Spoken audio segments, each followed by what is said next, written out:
Hello বন্ধুরা, আসসালামু আলাইকুম। পাপড়ি মাশরুম অ্যান্ড অ্যাগ্রো ফার্মের পক্ষ থেকে সবাইকে শুভেচ্ছা। আশা করি সবাই ভালো আছেন।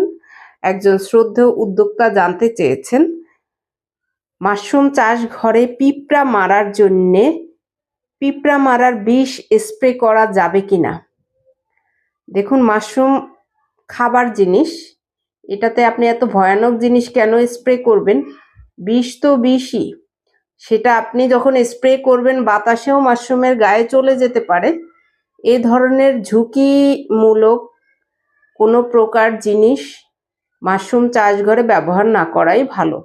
হ্যাঁ, আপনি পারেন, যদি অতিরিক্ত পরিমাণে হয় সেক্ষেত্রে আপনি আপনার চাষঘরের চারপাশে চারো কর্নারে আপনি পাউডার বা অন্য কোনো অল্প পরিমাণে দিয়ে রাখতে পারেন যাতে পিঁপড়া না আসে।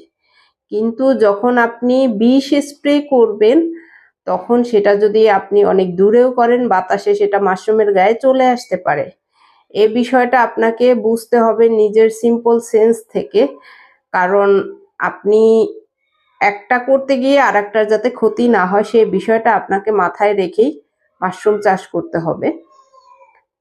আপনি চেষ্টা করবেন আপনার হাউস পরিষ্কার রাখতে, তাহলে কিন্তু পিঁপড়ার উপদ্রবটা তুলনামূলকভাবে কম হয়। কিন্তু তারপরেও যদি হয়ে থাকে, আপনি চেষ্টা করবেন চারো কর্নারে বা যেখান থেকে উঠে সেই জায়গাটাতে, তবে মাশরুমের আশেপাশে না।